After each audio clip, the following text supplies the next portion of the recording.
খোলা বাজারে বেআইনিভাবে বিক্রি হচ্ছে পশু চিকিৎসার ওষুধ। সেই ওষুধ খেয়ে নেশায় বুঁদ হচ্ছে যুব সমাজ। এমন চাঞ্চল্যকর অভিযোগ মুর্শিদাবাদের সুতিতে।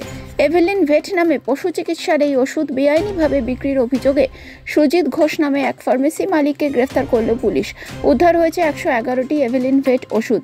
ধৃত ব্যক্তির বিরুদ্ধে ড্রাগস অ্যান্ড কসমেটিক্স আইনে মামলা রুজু হয়েছে।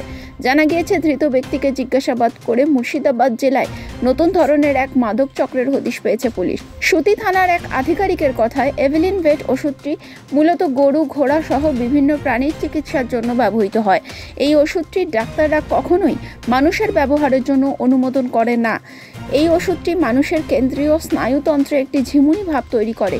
এই ওষুধে মাদক প্রভাব থাকার জন্য গত বেশ কয়েক মাস ধরে সুতি এবং আশপাশের বেশ কিছু এলাকার যুবকরা হেরোইন এবং একটি বিশেষ ধরনের কাফ সিরাপের নেশা ছেড়ে এভেলিন ভেট ওষুধটি ইঞ্জেকশনের মাধ্যমে শরীরে প্রবেশ করিয়ে নেশা করছে।